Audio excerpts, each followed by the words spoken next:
more in a trade, but Ben Simmons isn't going to be in Philadelphia. He doesn't work with Embiid. The chemistry's bad. They don't like each other. And frankly, you better move him because his trade value is plummeting since, in a shooter's league, he can't shoot. Well, a story today from Shams Charania, who's great, also a friend of the show, is Ben Simmons is on the trade block, and the Sixers are the ones that are engaging teams. He is on the move. As he should be. This is the right move for Philadelphia, who has a great player in Embiid, a good player in Tobias Harris, and I think can get some draft picks and another good player for Ben Simmons. So the thing about the story that jumped out to me is, according to Shams and The Athletic, is the Sixers want an all-star player in return. Okay, I wouldn't get paralyzed by that. The team that makes the most sense is Golden State. Golden State could use size, and James Wiseman is not a good fit. He's a weird fit with that roster. You got Steph and Clay in their primes, Draymond on the back end of his prime. You need a guy that can do things now to help you, and Ben Simmons can. He's an elite defender. He's an elite passer. He can finish at the rim, and he's long. He could be like, Jokic is a point center. He could be your point center at times. Ben could really do that, or a point forward. You'd have a great ball-handling team between Steph and Clay and Draymond and Simmons. Your top four guys would all be very good in the open floor, all capable, 2 of shooting and 2 of finishing at the rim. They also have 2 lottery picks to the Warriors, the 7 and 14 picks. 14 is a lottery pick. They also have Andrew Wiggins. To make a trade like this, you have to have a salary that matches in the NBA. You don't in the NFL, you don't in baseball. But in the NBA, when you make a trade, you have to have get up to 10% within the contracts. So the Warriors could give the Sixers one of their 2 lottery picks, probably the better one, like the 7 pick, and Andrew Wiggins. And you say, well, that's not an all-star player. Wiggins gives you 18-19. He's ready to play today. Andrew Wiggins, Joel Embiid, Tobias Harris, and a lottery pick in a really, really strong draft, a guy that will play, maybe the first off the bench, maybe your 5th starter, but you're going to get a really good player in this draft. I would not give the Sixers Andrew Wiggins, James Wiseman, and both lottery picks. I would, for the rumor this morning, that the Warriors want Dame from the Blazers. Now, I would give up 2 lottery picks and Andrew Wiggins. It's perhaps time for Portland to rebuild. I think Portland needs to think seriously about that. And maybe you get, you get Wiseman. You're big. You can trade your other bigs. Again, it's a scary situation for Portland because then you'd have Steph and Dame, potentially Clay. Maybe if you're the Blazers, you demand to get. We'll trade you Dame, we get Clay. I don't want to face Steph, Clay, and Dame coming back to the Rose Garden dropping 60. I have no interest, maybe 90. So if there may be a deal in the works, I would give up almost anything if I was Golden State to get Dame. I wouldn't give up almost anything to get Ben Simmons, but I think Simmons answers a lot of questions. He gives you size, but Wiseman's a weird fit. Ben Simmons, a great ball handler, would get the ball to Clay and Steph. I think he'd be a great fit. He doesn't work in Philadelphia, but Philadelphia doesn't want to just get a lottery pick because Embiid's right now ready to win championships. So you've got Andrew Wiggins who's going to give you 18 a game.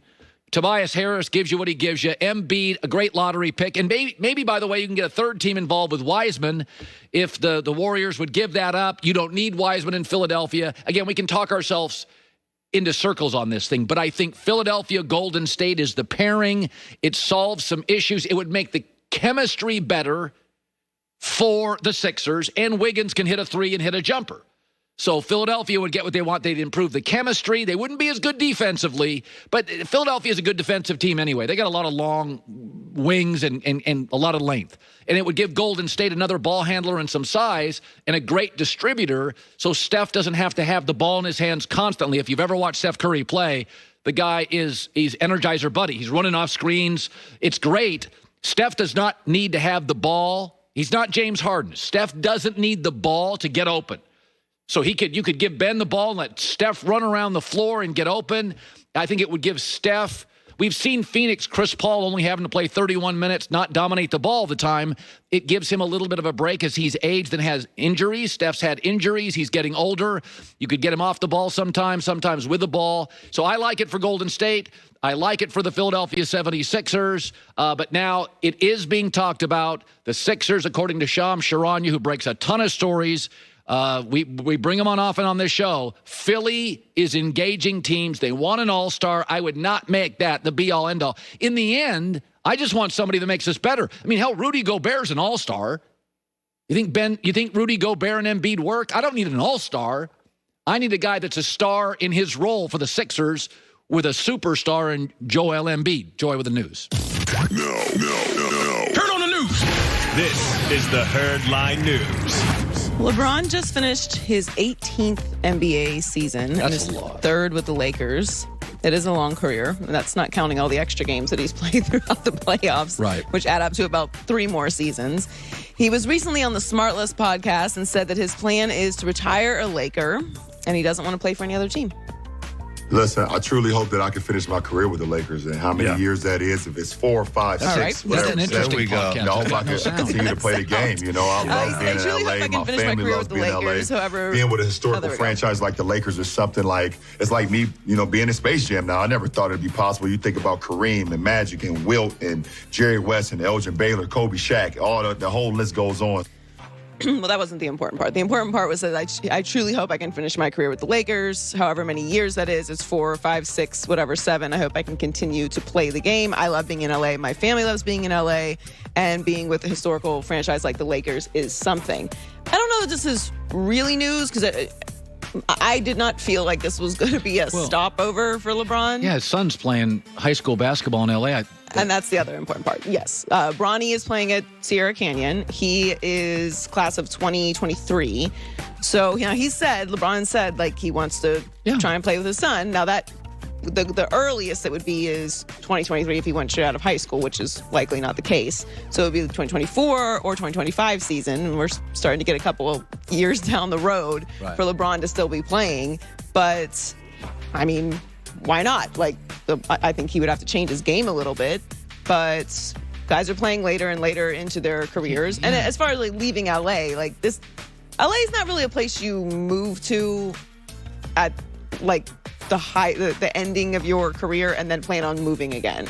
This is like a place. It's a destination. Yeah, I mean, there's just so many opportunities for players here. Production, film, coaching. I mean, there's so many teams here. The weather's good.